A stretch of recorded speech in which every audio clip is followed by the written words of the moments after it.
जय श्री हरि विष्णु।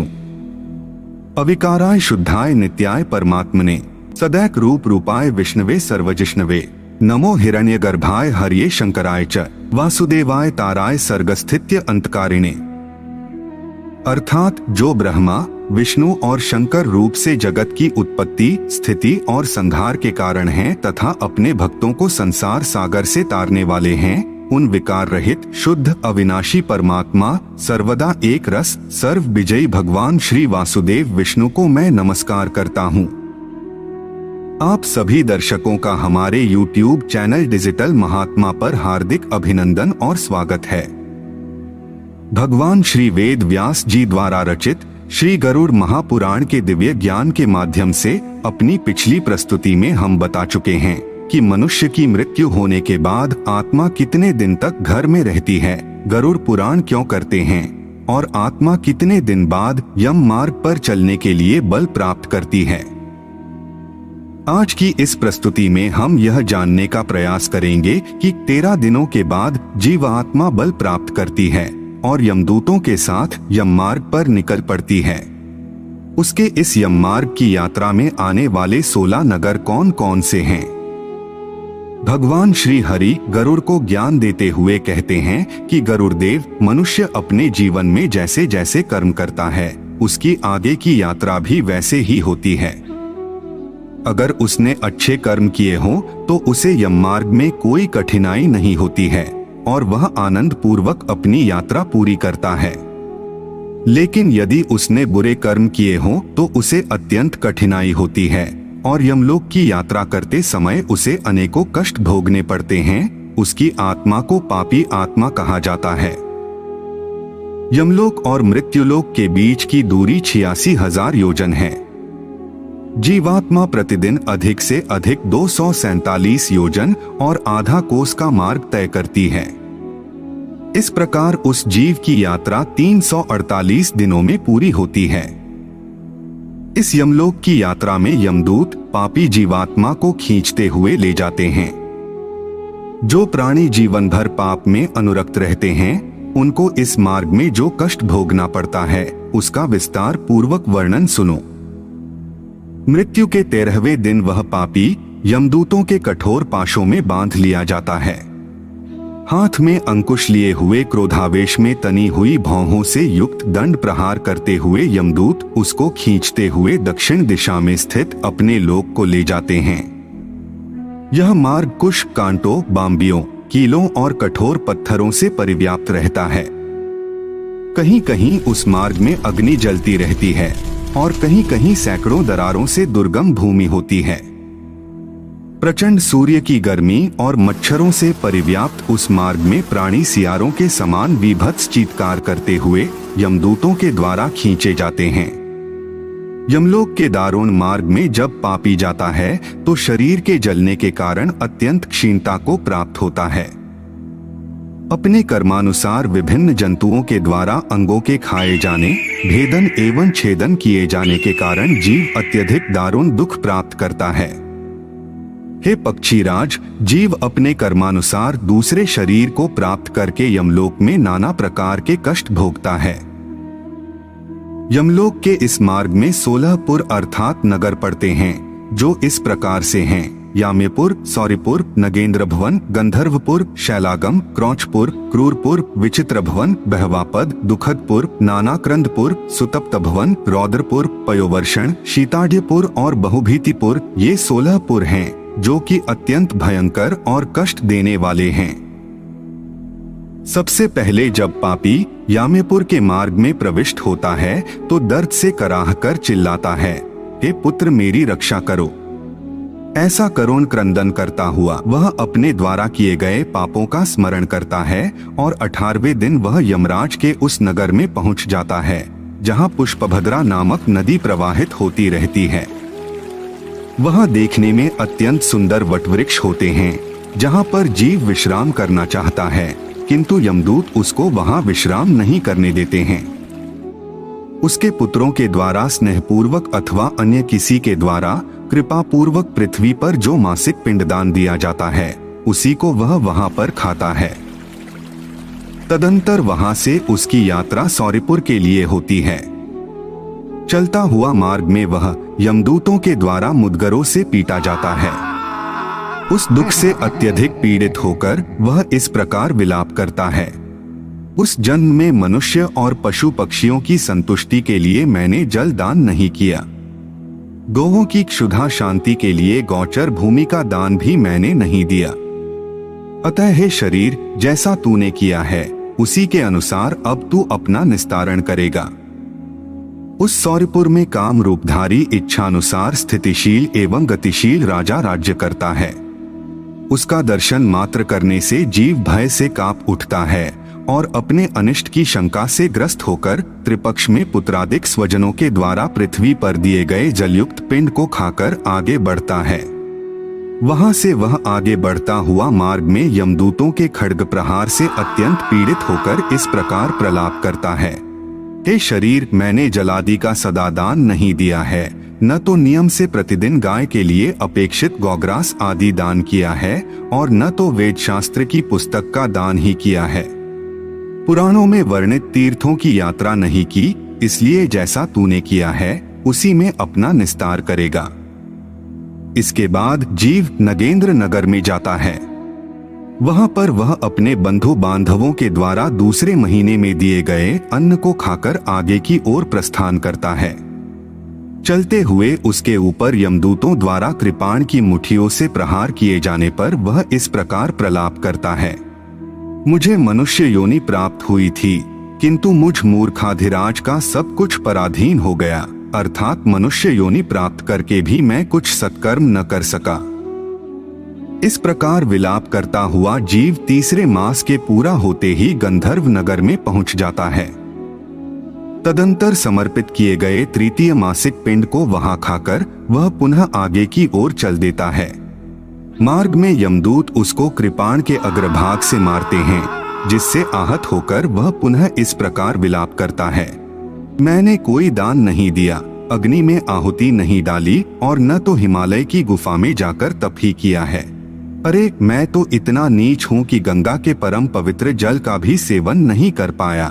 इसलिए हे शरीर, जैसा तूने कर्म किया है उसी के अनुसार अपना निस्तारण करेगा। हे पक्षीराज, चौथे मास में जीव शैलागमपुर पहुँच जाता है। वहाँ उसके ऊपर निरंतर पत्थरों की वर्षा होती है। पुत्र के द्वारा दिए गए चतुर्थ मासिक श्राद्ध को प्राप्त कर वह जीव सरकते हुए चलता है, किंतु पत्थरों के प्रहार से अत्यंत पीड़ित होकर वह गिर पड़ता है और रोते हुए यह कहता है, मैंने न तो ज्ञान मार्ग का लाभ लिया, न योग मार्ग का, न कर्म मार्ग का और न ही भक्ति मार्ग को अपनाया और न साधु संतों का साथ करके उनसे कुछ ज्ञान अर्जन ही किया है। अतः हे शरीर, अब जैसा तूने किया है उसी के अनुसार अपना निस्तार करेगा। मृत्यु के 5वें मास में वह क्रौंचपुर पहुंच जाता है। उस समय पुत्रादि के द्वारा दिए गए 59 मासिक श्राद्ध के पिंड और जल का सेवन करके वहां एक घड़ी विश्राम करता है। हे कश्यप पुत्र, इसके बाद छठे मास में जीव क्रूरपुर की ओर चल देता है।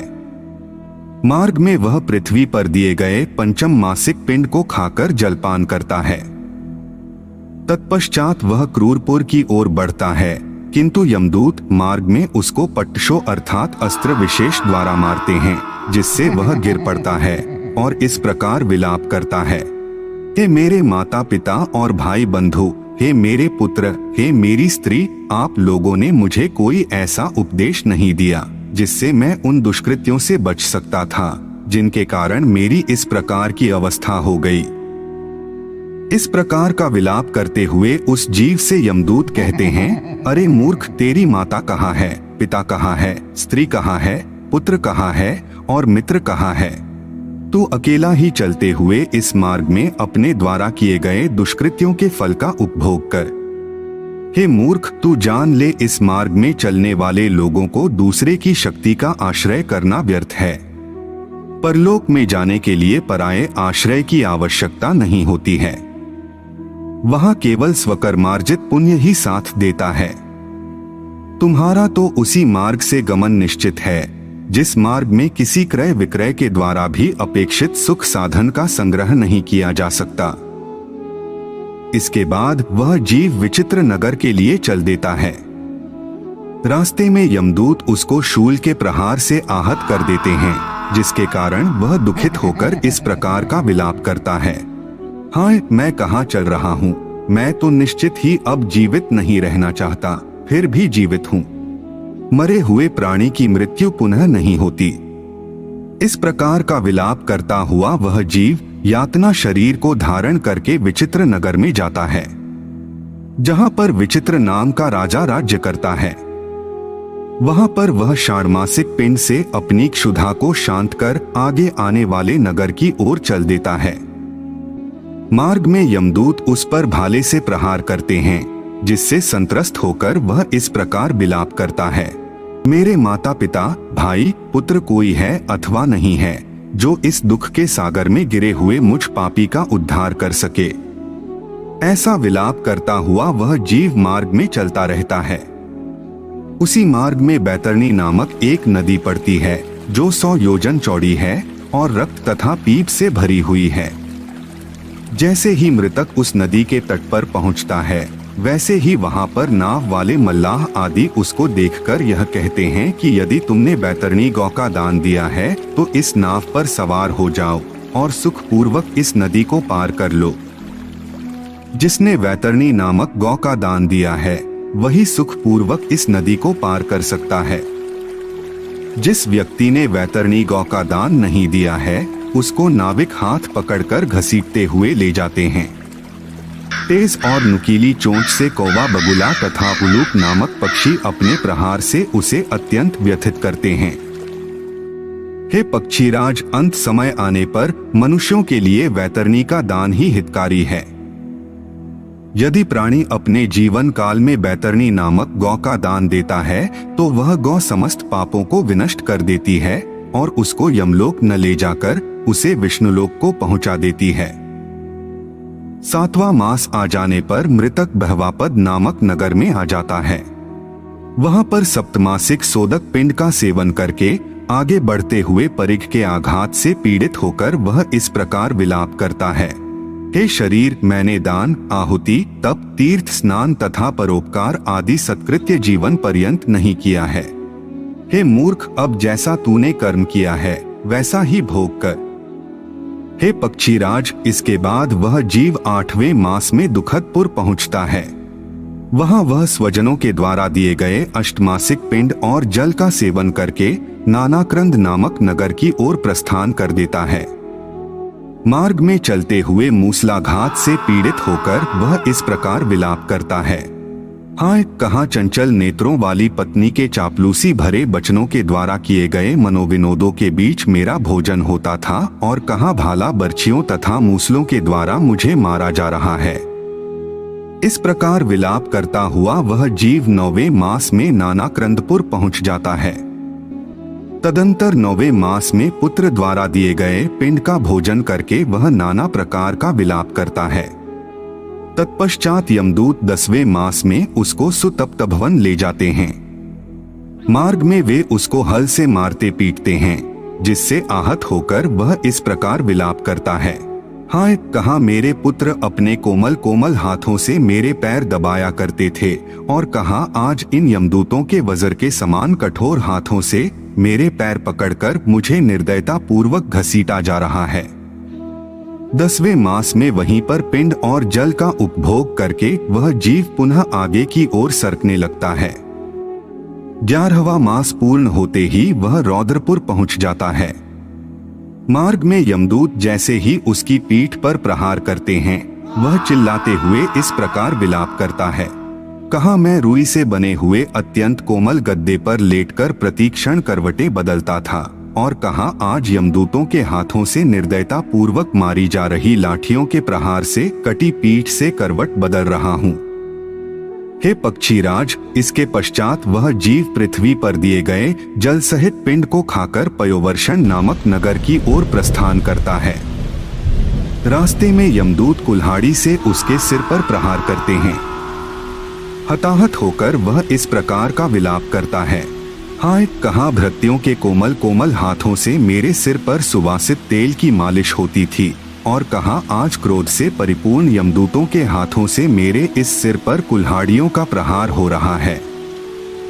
इस पयोवर्षण नामक नगर में वह मृतक उनाब्दिक श्राद्ध का दुख पूर्वक उपभोग करता है। तदंतर वर्ष बीतते ही वह शीताढ़्य नगर की ओर चल देता है। मार्ग में बढ़ते हुए उस मृतक की जिह्वा को यमदूत छुरी से काट डालते हैं, जिससे दुखित होकर वह इस प्रकार विलाप करता है, अरे कहाँ परस्पर प्रिय वार्तालापों के द्वारा इस जिह्वा के रस माधुर्य की प्रशंसा की जाती थी, कहाँ आज मुंह खोलने मात्र पर ही तलवार के समान तीक्ष्ण छुरी आदि के द्वारा मेरी उसी जिह्वा को काटा जा रहा है। तदंतर उसी नगर में वह मृतक वार्षिक पिंडोदक तथा श्राद्ध में दिए गए अन्य पदार्थों का सेवन कर आगे की ओर बढ़ता है। पिंडज शरीर में प्रविष्ट होकर वह बहुभीति नामक नगर में जाता है।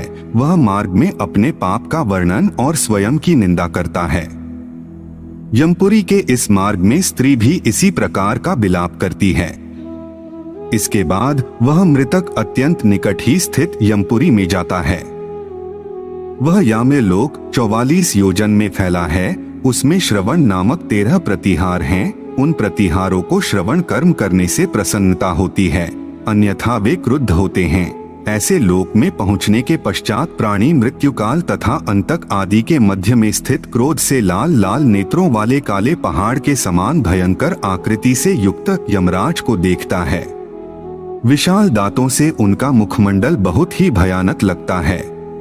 उनकी भाव भंगिमाएं तनी रहती हैं, जिससे उनकी आकृति भयानक प्रतीत होती है। अत्यंत विकृत मुखाकृतियों से युक्त सैकड़ों व्याधियां उनको चारों ओर से घेरे रहती हैं।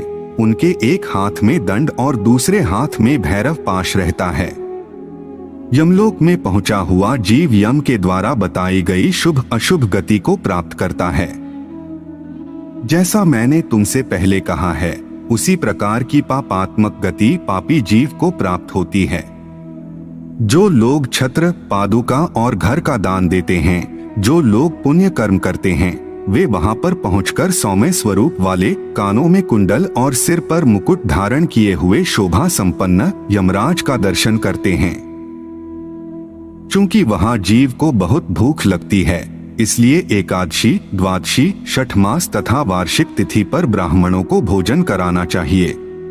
हे खग श्रेष्ठ, जो व्यक्ति पुत्र, स्त्री तथा अन्य सगे संबंधियों के द्वारा कहे गए उनके स्वार्थ को ही जीवन पर्यंत सिद्ध करता है और अपने परलोक को बनाने के लिए पुण्य कर्म नहीं करता, वही अंत में कष्ट प्राप्त करता है।